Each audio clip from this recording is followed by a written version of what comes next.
이재명 날아가는 거 아니냐느니 뭐 어쩐자느니 막 이런 얘기 뭐 커뮤니티마다 의도적인 작업까지 할 것이고 그렇겠죠. 예 돌고 있을 텐데 그런 이야기는 쳐다보지도 마세요. 이재명 후보 절대 못 날립니다.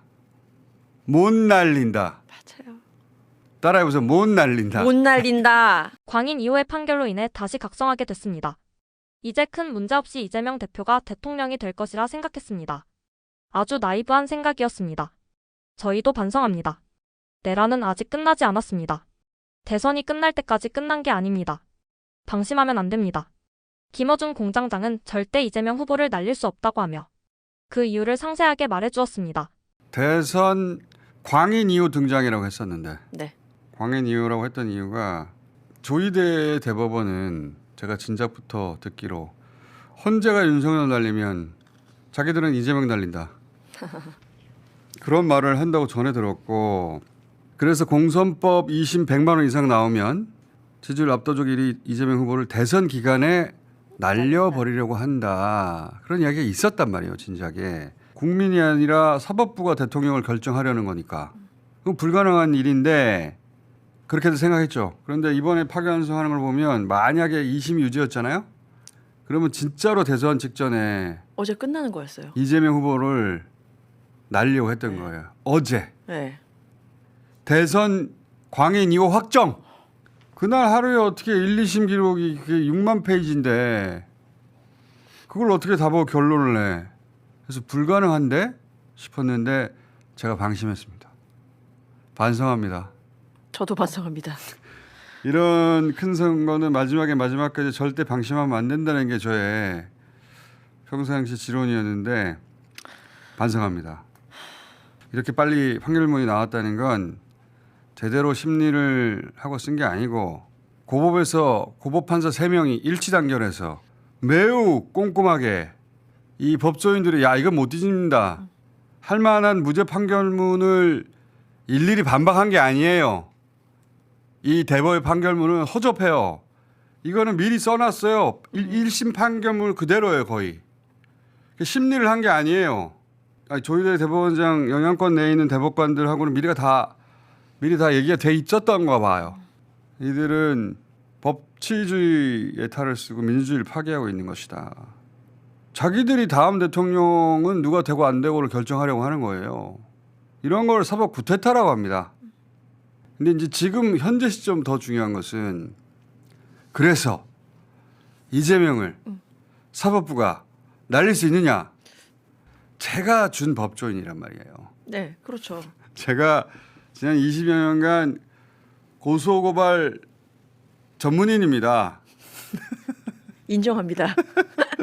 지금 아마도 여기저기서 대체 후보 뭐 준비해야 된다느니 이재명 날아가는 거 아니냐느니 뭐 어쩐자느니 막 이런 얘기 뭐 커뮤니티마다 의도적인 작업까지 할 것이고 그렇겠죠. 예 돌고 있을 텐데 그런 이야기는 쳐다보지도 마세요. 쳐다보지 마시고 맞습니다. 제가 남들 다 괜찮다고 할 때 아니야 대법이 수상해. 네. 이거는 광인 모드인데 그렇게 항상 경고하는 담당으로서 그런 제가 이야기 드리는데 이재명 후보 절대 못 날립니다. 못 날린다. 맞아요. 따라해보세요. 못 날린다. 못 날린다. 못 날린다. 못 날린다. 근데 워낙 말도 안 되는 일들이 그동안 벌어져서 걱정들 많이 하는데 형사소송법 제358조가 있습니다. 네. 항소의 제기 기간은 7일로 한다. 7일. 형사소송법 제361조 3항이 있습니다. 통지를 받은 날로부터 20일 이내에 항소 이유서를 항소법원에 제출해야 한다. 형사재판 안 받아본 분들은 이게 뭔 말인지 모르는데 네. 이 27일은 피고인의 권리를 위해서 법이 보장하는 시간이에요. 이거는 절차적으로 무조건 지켜야 하는 시간이에요. 더해서 이제 항소 이유서 작성하잖아요. 네. 검찰에 송달하고 검찰이 법원에 이거 답변서 제출하고 답변서 피고인 송달하고 이 송달 시간이 있어요. 네. 이거 다 도는데 보통 한 달은 걸립니다. 그 다음에 판사가 재판 준비 기일을 정하고 준비 기일을 하고 본공판을 하고 결심 공판을 하고 이게 물리적으로 무조건 걸리는 시간이 있어요. 판사가 미쳤다고 칩시다. 그래서 우편 송달하는 시간을 답답해서 견딜 수가 없어. 네. 그래서 자기가 우편 배달부가 돼. 그래가지고 이재명 대선 유세 현장에 막 찾아가. 직접 가. 뛰어다니면서 소리 질러 이재명 나와라 그러고 이재명 후보 찾아. 네. 그래도 시간이 안 됩니다. 만약에 이 절차를 안 지키잖아요. 고법 판사 탄핵하면 됩니다. 예, 법에 탄핵할 수 있게 돼 있고 민주당에는 그런 의석수가 있어요. 이거는 지키게 돼 있는 겁니다. 그런 송달 기일이 지나고 나서도 아까도 말했지만 준비기일을 정하고 준비기일을 하고 본공판하고 결실공판 한단 말이에요. 네. 하루에 하나씩 다 해치워도 안 돼요. 날짜가. 이게 역산해서 계산해 보자면 27일 대선일로부터 5월 8일 날 판결을 내야 돼요. 판결. 네. 아예. 네. 오늘 2일인데요. 그러니까요. 내가 지금 이런 거 말했잖아. 판결을 해야지 27일이 만들어지는데 대법. 왜냐하면 이 말을 왜 하냐면 고법의 유죄가 나도 다시 또 대법 상고가 남았단 말이에요. 또 27일이 있어요. 피선거권을 대선 전에 박탈하는 것은 대법 확정하는 것은 안 됩니다. 이거를 안 지키면 탄핵하면 됩니다. 대법원장이 제가 빤스 벗은 거라고 표현했었는데 아무리 빤스를 벗어도 이재명 후보는 끝까지 대선을 뛰고 그리고 당선됩니다. 그리고 저는 조희대 대법원장의 이 광인 모드가 자신의 생각과는 다르게 정반대의 효과를 이번 대선에서 낼 거라고 봅니다. 네. 작용이 있으면 반작용이 있는 거예요. 조희대 광인 모드는 민주당과 지지층을 대각성을 시켰어요. 더 시게 뭉치게 했다. 민주당 의원들도 지지층도 이제 거의 모든 그 불확실 요소는 사라진 거 아닌가? 초대형 스스로 이 자살골만 차지 않으면 대선을 이기는 거 아닌가? 그렇게 풀어지려던 찰나였어요. 느슨한 대선판에 긴장감을 주었다.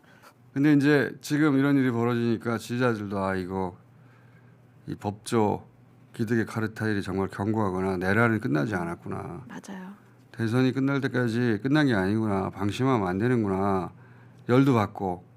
그래서 이번 대선이 더 큰 격차로 끝나는데 조희대 사법부가 역으로 기여하게 될 것이고 이제 광인 모드이기 때문에 조희대 대법원장이 대통령은 내란 또는 외환의 죄를 범한 경우를 제외하고는 재직 중 형사상의 소추를 받지 아니한다. 조희대 대법원장이 지금 정도의 광인 모드라고 하면 당선이 된 이후에도 대법이 재판을 진행할 수 있다고 나올 수 있지 않을까?